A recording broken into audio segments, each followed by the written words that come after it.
మీడియాపై దాడి తరహాలోని చంద్రగిరిలో మరో ఘటన కూడా జరిగినట్లు తెలుస్తోంది. వారం రోజుల క్రితం ఘటన జరిగింది. ఇది రంగంపేటలోని మోహన్ బాబు యూనివర్సిటీలో మీడియా ప్రతినిధులపై బౌన్సర్లు దాడికి పాల్పడ్డారు.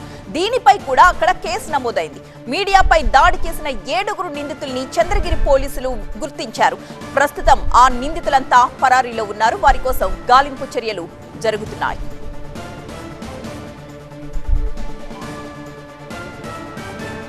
మా ప్రిన్సిపల్ కరెస్పాండెంట్ జ్యోతి మరిన్ని డీటెయిల్స్ అందించడానికి లైవ్ లో సిద్ధంగా ఉన్నారు.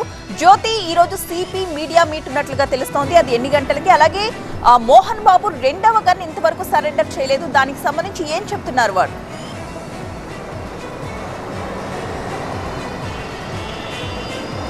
ఎస్ ప్రతిభ, మోహన్ బాబు ఎపిసోడ్లో మాత్రం ట్విస్ట్ల మీద ట్విస్టులు వెలుగు చూస్తున్నటువంటి పరిస్థితి కనిపిస్తూ ఉంది. నిన్న అనూహ్యంగా యశోద హాస్పిటల్లో చికిత్స పొందుతున్నటువంటి రిపోర్టర్ రంజిత్ దగ్గరికి వెళ్ళి పరామర్శించారు బహిరంగంగా.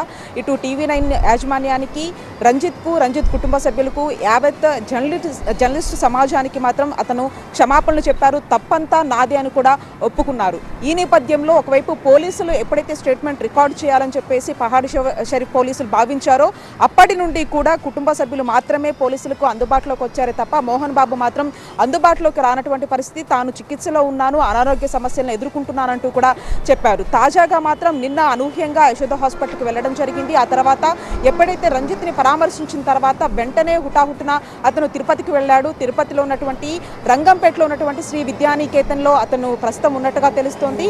ఏదైతే ఈ నెల 13న అతని దగ్గర ఉన్నటువంటి డబుల్ బ్యారెల్ గన్కి సంబంధించి అక్కడ ఉన్నటువంటి చంద్రగిరి పోలీసులకు మాత్రం డిపాజిట్ చేశారు. అయితే మొత్తంగా కూడా మోహన్ బాబు దగ్గర 2 గన్నులు ఉన్నట్టుగా తెలుస్తుంది. ఒకటి డబుల్ బ్యారెల్ గన్తో పాటుగా మరొకటి పిస్టల్ ఉన్నట్టుగా కూడా తెలుస్తుంది. ఈ పిస్టల్కి సంబంధించి కూడా అది తెలుగు రాష్ట్రాల్లో ఉన్నటువంటి ఒకటి ఏపీలో ఉండగా ఒకటి దానికి సంబంధించినటువంటి లైసెన్స్ ఏదైతే ఫిలిం నగర్ పోలీస్ స్టేషన్ పరిధిలో ఉన్నట్టుగా కూడా తెలుస్తుంది.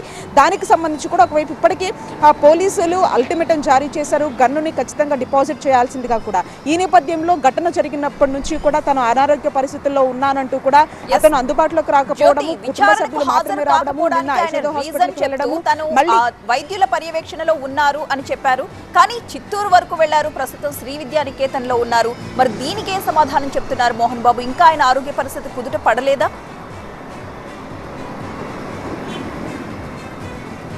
దీనికి సంబంధించి ఖచ్చితంగా నిన్న ఎప్పుడైతే యశోద హాస్పిటల్కి వచ్చిన తర్వాత ఆయన మళ్ళొక ట్విస్ట్లో అది తిరుపతికి వెళ్ళడం జరిగింది.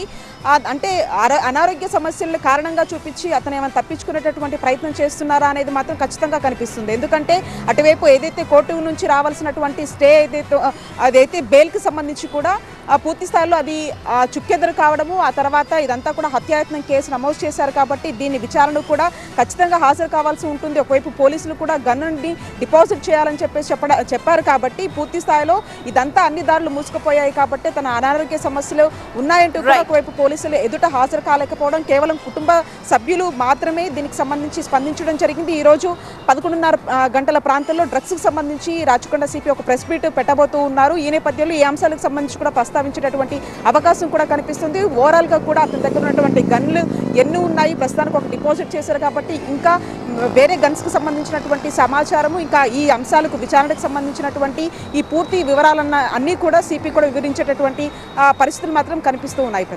Right, thank you Jyothi.